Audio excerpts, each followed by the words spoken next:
I only had two provisions with the sale of that house. One, that they loved the home, because we just had loved that home. And part of our ministry we had built was in a that chapel. home. We built a chapel. And that whoever bought the house would keep it as a chapel. That room, which was a big room. So, okay. We had masses in there. Father Phil celebrated mass in there. Our other son, Father Jay Voorhees, celebrated mass. Many priests celebrated mass in that room. Okay. Father Cohen. Anyway. March the 11th. March the 11th is the first day in the octave of the Feast of St. Joseph. March the 11th. It was a Sunday in 1996. Now, if I said this to anybody else but the charismatic renewal, they would think we're crazy. I'd lost it all. And you may even think we're... I turned to my real estate. Real estate says to us, I have two people that want to come and look at your house on Sunday afternoon. We said, okay, and we leave. We have to leave. We get everything in order and we leave. And I say to her, you're going to receive, now I never do this, so much you know. I said, you're going to because I don't like to look like an idiot. You're going to receive a deposit today, and those are the people that are going to buy this house. She had been dying for almost a year, and here it was, I think 3 years later, was it? Huh? Yeah. And Tony says to her husband, you know, let's go and look at the Lord's house. Let's see what they did with it. Yeah, because we had added 1,600 feet to the house. And let's see, I heard they had put in a chapel and so forth. When they walked into the house, well, they got the real estate agent to get them in, and so this was not the two people. This was a third person that she didn't even tell us about, but as soon as they walked in the house. The children went into different rooms and said, this is my room, this is my room. Everything, the house was custom built for them. And guess what? They have a children's prayer meeting every Monday night. They have a children's prayer group. And they pray in that chapel. Every Monday night. The Hernandez family prays the rosary in that chapel. It was St. Joseph. He did act on our behalf, but he did not allow us to be led into disaster. So when you pray, pray with faith. Don't tell God. One time we were praying, and you know, I said, I want it now. And my Luz Elena said, I won't pray that. I'm not praying that one. And that, you know, a child shall lead you. She was right. Anyway, yes, son. Were they there? They were there when your house was blessed, too. Yes, right. They were there. That's right, son. This couple had been with, I mean, we had been very close from the day we moved in there in 1992, and here it is 5 years later, 4.5 years later, in 91 we moved in, so it's 5 years later, and they were the ones that bought the house. You know that, just an aside, he would come over. The little child was diagnosed with leukemia as a baby, and he was a doctor. And she was a nurse, and of course this just kills him because they've got all these skills and tools, and they can't do anything for the child. And this child was we could tell, I could write a book beautiful about the little child. girl. But sometimes it got hard, and he would come over and he would just sit in our home. He'd go up to our library and just sit there.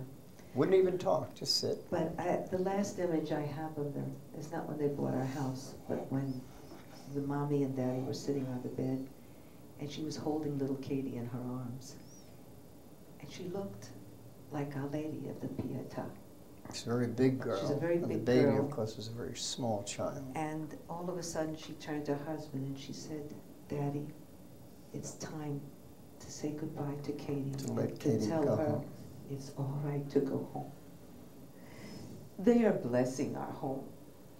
I couldn't have wanted more for us than to, I felt like I was leaving my home to family. So when we were going to finally get about building the communication center, see, we made a mission statement, forgive us for telling you all about this, in 1986, and without knowing, we fulfilled everything. Like we said, books. We didn't know we were going to write books or make television programs. We thought we were going to distribute somebody else's books and somebody else's television programs. We didn't think we'd make videos. We distribute other people's videos. We were going to have a van, which brought, moved, and we have a van. Everything that we said we were going to do, we did, except that we were the ones that did it, which we didn't A expect. newsletter? Well, the newsletter we used to send out was 1 page. We never thought it'd become a 28-page newspaper. In color, full color. You see how God works. The only thing that we didn't fulfill, and was very heavy on my cross, was The communication center. And so this is not ours. This is what we're envisioning, and this is what we plan to build, a California mission. The bishop said one of the problems where we live is that the missionaries never got there. In every part of California, practically. The mountains are named after the angels, the saints, the Blessed Mother.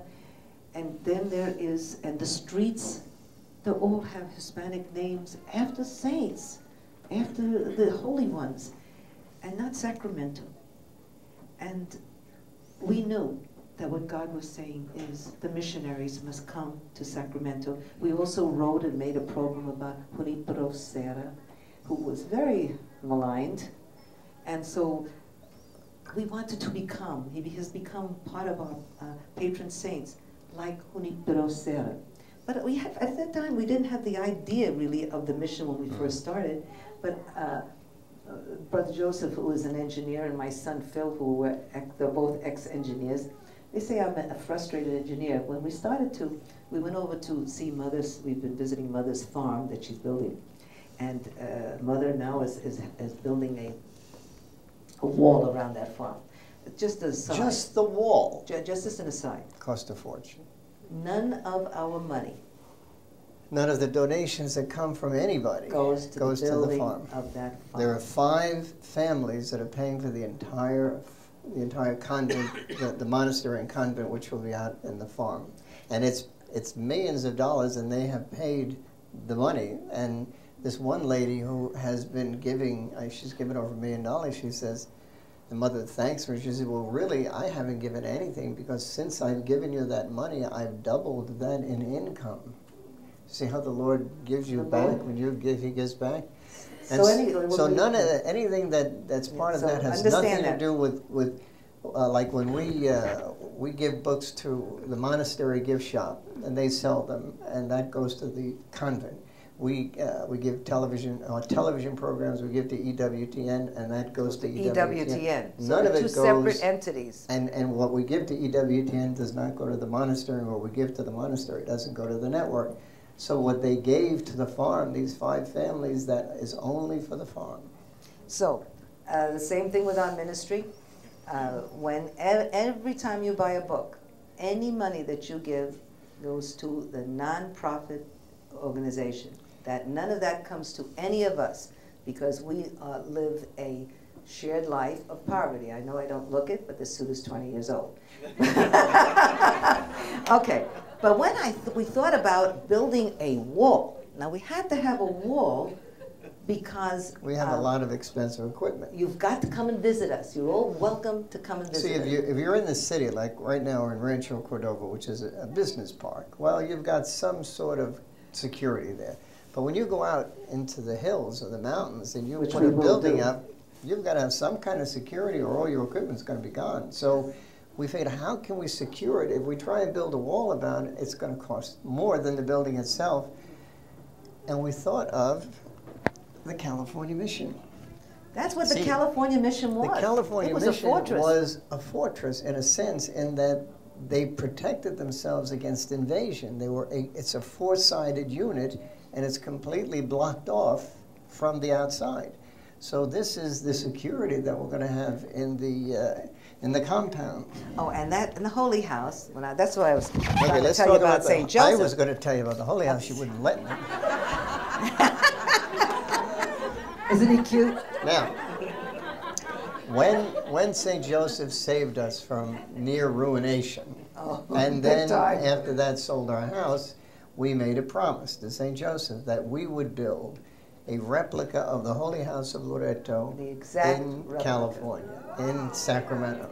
Now, the house itself is only 15 by 33. It's a very small house, but of course you've got to have more than that, because you're going to have people going in and parking or whatever.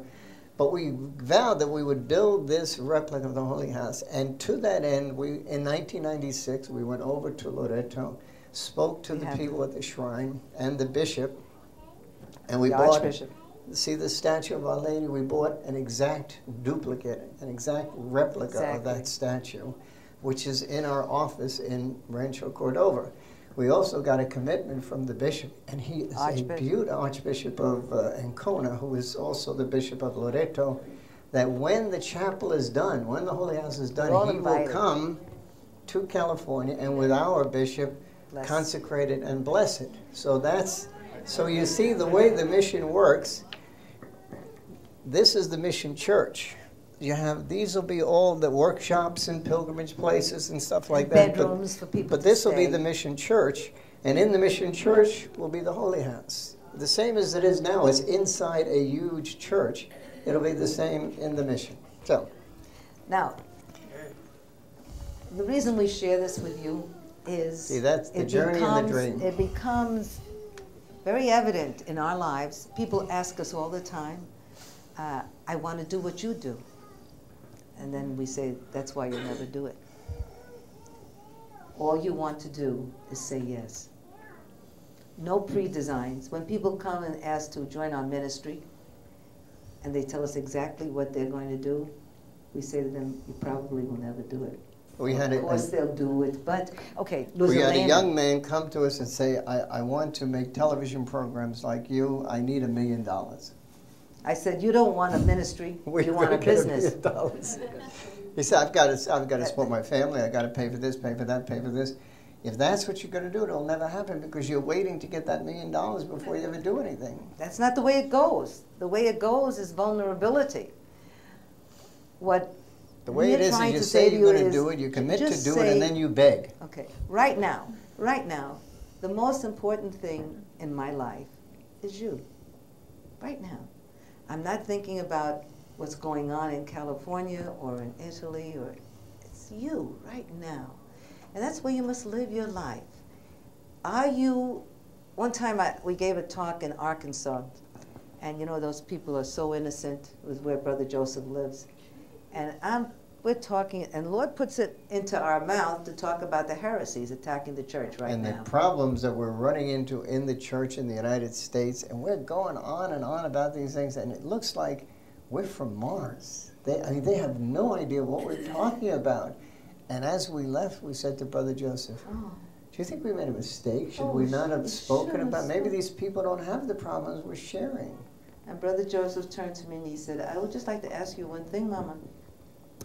If that were the last talk that you gave, would that be the talk? And I thought, and I said, yes.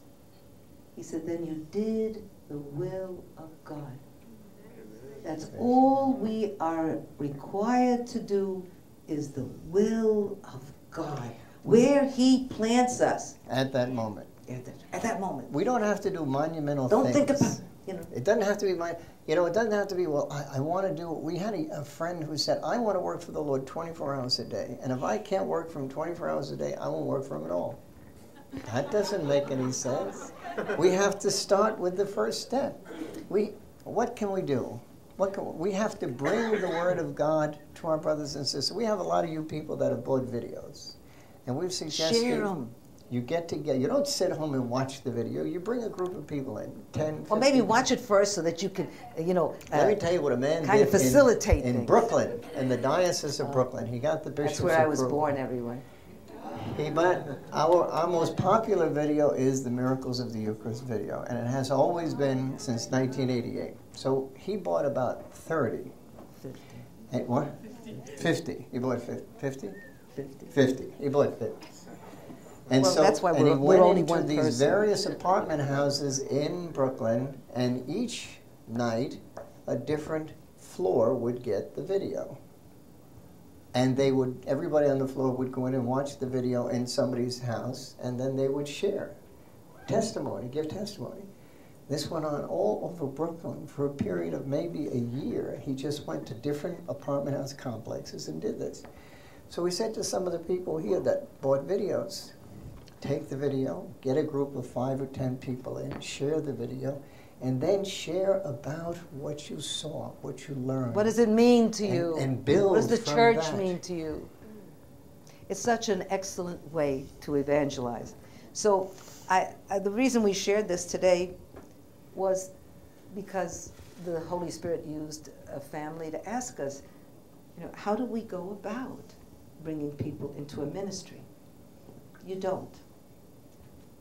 You don't do anything. You become a vessel, and you just ask the Lord to provide. Since I've been here, all I have heard is, let go, let go, let go. Can I share something with you?